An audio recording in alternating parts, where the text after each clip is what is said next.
पूरी जंग को लेकर क्या अपडेट्स हुए हैं मैं आप तक पहुंचाऊंगा। देखिए, तमाम तरह की बातें आपको सुनने को मिल रही होगी कि जंग के बीच में पाकिस्तान की भी एंट्री हो गई है, पाकिस्तान में किसी तरह की चर्चा हो सकती है। खबरें ये भी आ रही हैं कि पुतिन भी अब एक अहम रोल अदा कर रहे हैं इस पूरे मामले में, और ये भी कहा जा रहा है कि सऊदी और यूएई दोनों ने बड़ा फैसला किया है ईरान को लेकर। इन चारों देशों का रुख क्या होगा, इसके बारे में हम बात करेंगे, लेकिन सबसे पहले बात करते हैं इजराइल की। बीती रात एक बार फिर इजराइल में मिसाइल की बरसात कर दी है ईरान ने। और आप देखिए, 4 ऐसे शहर हैं जिनको पिछले 12 घंटे के अंदर निशाना बनाया गया ईरान की तरफ से। तेल अवीव, डिमोना, जेरूसलम, किरियत शिमोना, ये 4 जगह हैं जहां पे आप ये कहिए कि खुर्रम शहर 4, फतेह 2, सेजल, सब मिसाइल्स जो हैं लगातार बरस रही हैं। और जो तस्वीरें सामने आई हैं, जो इंपैक्ट हुआ है तेल अवीव में, कई जगह तो ये हालात हैं कि कई मीटर गहरे गड्ढे हो गए हैं तेल अवीव में। और बताया जा रहा है, जो आपने सुना है, कि 1000 से 2000 किलो के बीच के बारूद के साथ अब मिसाइल्स बरस रही हैं। यानी देखिए, ये जो तमाम चर्चाएं आपने सुनी होगी ना कि पाकिस्तान में चर्चा होने वाली है, मुस्तबा खामेनी चर्चा के लिए तैयार हो गए हैं, इस तरह की तमाम बातें, जो कई तो अफवाहें हैं उसमें जिनका कोई सिर धरिया नहीं है, मैं उस पर बात करूंगा। लेकिन इन सब बात के बीच में एक बात जो तय है वो ये है कि इजराइल पर मिसाइलें बरसना नहीं रुकने वाली। चाहे किसी तरह की बातचीत हो, चाहे बातचीत ना हो, इन सब बातों के बीच में जो बात तय है वो ये तय है कि इजराइल में तबाही हो रही है और ये तबाही जारी रहेगी। इजराइल पर हमले नहीं रोके जाएंगे, ये बात ईरान की सेना ने तय कर ली है। देखिए, लगातार मैंने आपको चारों शहरों के नाम बताए, मिसाइल्स गिर रही हैं। करीब 7000 बिल्डिंग्स की कल तक खबर आ चुकी थी कि 7000 बिल्डिंग्स इजराइल में पूरी तरह से तबाह हो चुकी, और ये संख्या लगातार बढ़ती जा रही है। घायलों की संख्या, जो इजराइल का मीडिया बता रहा है, उससे कई गुना ज्यादा है। मौतों की संख्या कई गुना ज्यादा है।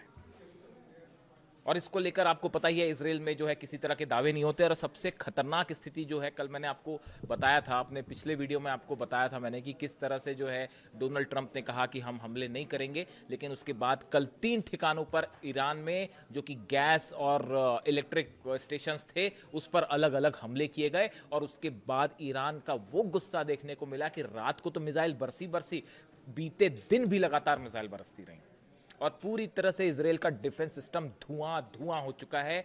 और एक बार फिर इस तरह के दावे हो रहे हैं, ये खबरें आ रही हैं कि जो एयरपोर्ट्स हैं इजराइल के, बेन गुरियन एयरपोर्ट और नेवातिन एयरपोर्ट, इन दोनों जगह पर बताया जा रहा है कि 20 से 25 प्लेन जो है वो तबाह हो चुके हैं इस एयरपोर्ट पर रखे हुए, चाहे वो सिविलियन प्लेन्स हों, चाहे फाइटर जेट्स हों।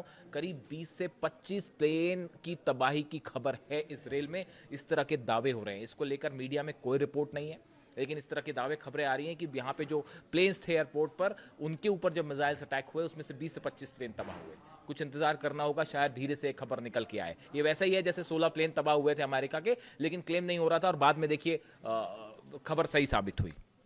इसके अलावा देखिए, 2 बेहद अहम खबर है।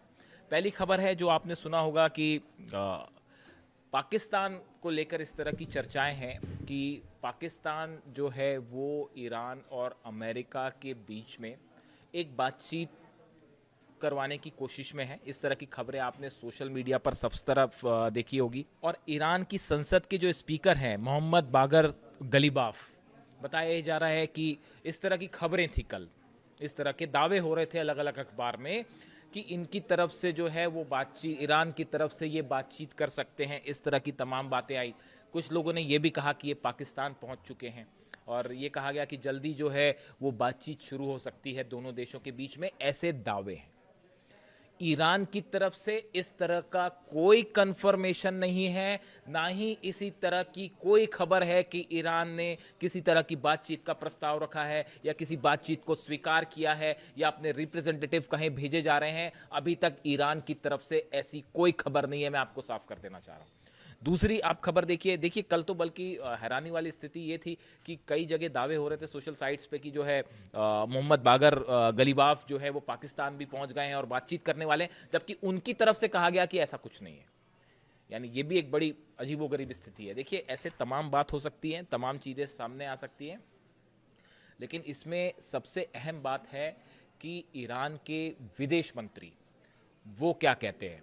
देखिए, ईरान के विदेश मंत्री अब्बास अराक्ची साहब की तरफ से जब तक कोई इन्फॉर्मेशन नहीं आती तब तक इस तरह की किसी भी बात को स्वीकार नहीं किया जा सकता। देखिए, ना सिर्फ 12 दिन की जब जंग हुई थी तब से लेके अब तक ईरान की तरफ से जो भी ऑफिशियल बातचीत हुई उसमें ईरान के विदेश मंत्री अब्बास अराक्ची साहब शामिल थे।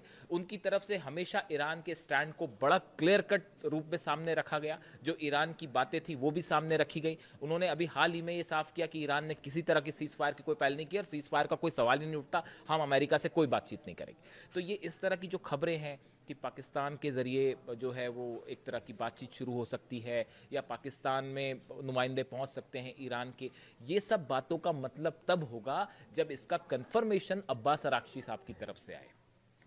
इस समय ईरान की विदेश नीति को इस जंग के माहौल में बेहद खूबसूरती के साथ अगर किसी ने रखा है तो वो है ईरान के विदेश मंत्री।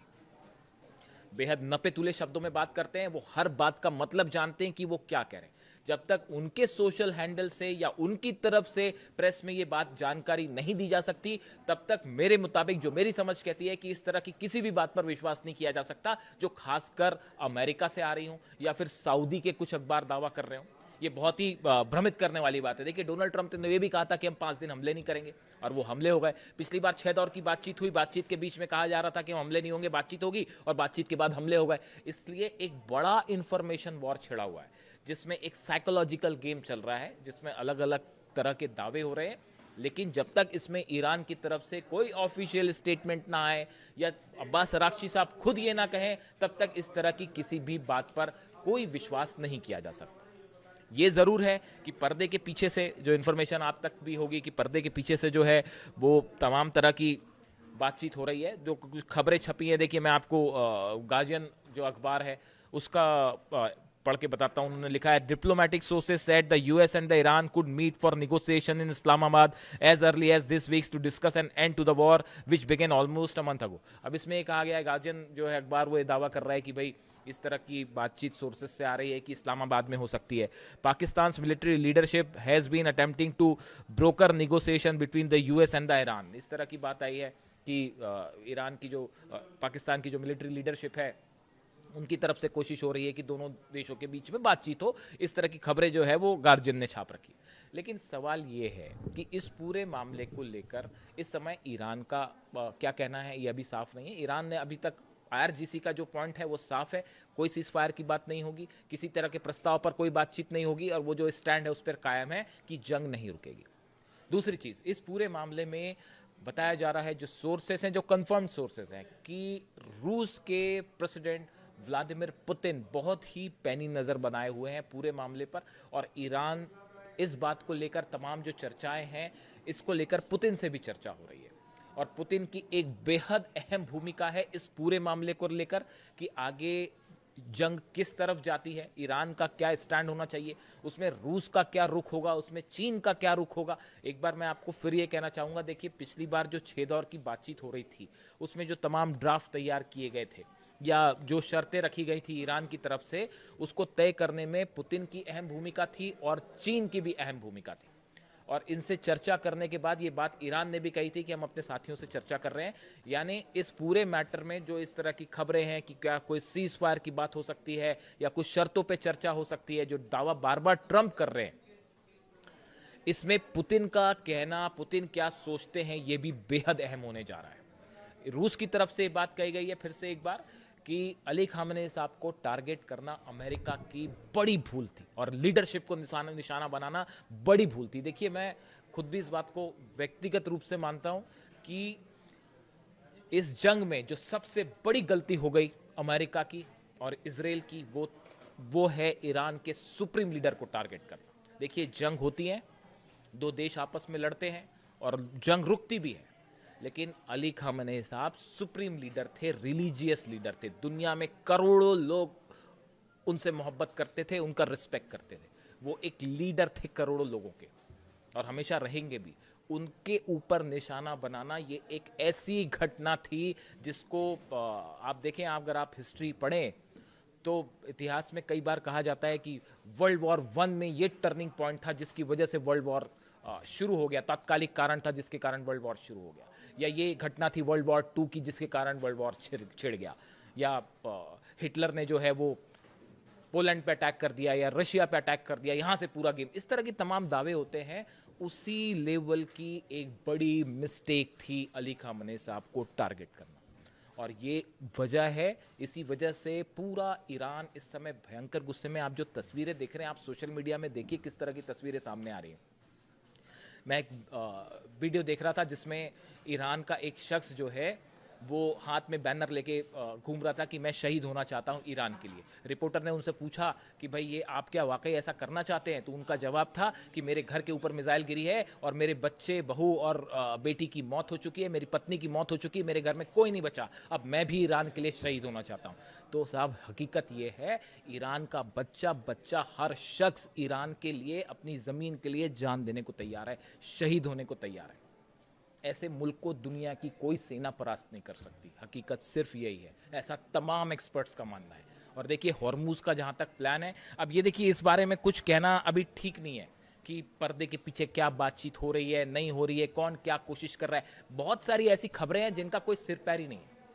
हकीकत यह है कि इजराइल पर मिसाइलें गिर रही हैं, और अगर एनर्जी सेक्टर पर किसी तरह के हमले होते हैं जो कल भी जारी थे, उसका नतीजा ईरान की सेना जबरदस्त तरीके से देगी। और ईरान ने यह भी कहा है कि अभी सबसे बड़ा सरप्राइज बाकी है, अभी बड़ा हमला होना बाकी है, और इसको लेकर दुनिया के तमाम डिफेंस एक्सपर्ट परेशान हैं कि भाई ईरान के पास और क्या हथियार है, क्या होने जा रहा है, क्या लंदन पे हमला हो सकता है, बर्लिन पर हमला हो सकता है, पेरिस पर हमला हो सकता है, या इससे बड़ा और भी कुछ हो सकता है।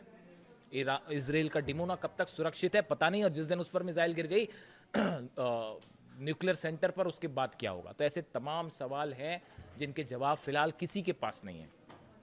देखिए इसके साथ ही जो है एक अहम खबर डेवलपमेंट जो ये भी है कि स्टीव विटकॉफ और जेरेड कुशनर जो पहले भी बातचीत की कोशिश करते रहे, ये तमाम देशों से बात कर रहे हैं। करीब 22-23 देश ऐसे हैं जो ईरान को रोकने की कोशिश कर रहे हैं कि किसी तरह से ईरान मान जाए। तो आज देखिए हकीकत क्या है, पूरी दुनिया की इकोनॉमी घुटने पे है, परेशान है, हर शख्स परेशान है पूरी दुनिया में। अमेरिका हो, इजराइल हो समेत 22 देश, 12 नहीं 22 देश, 12 तो अरब देश है जिन पर हमले हुए, 22 देश जो हैं उन पर अकेला ईरान भारी पड़ रहा है। और हर मोर्चे पर अमेरिका की रणनीति फेल है। चाहे वो आप हॉर्मूज, स्ट्रेट ऑफ हॉर्मूज की बात करिए, वो तो प्लान शुरू होने के पहले ही फेल हो गया।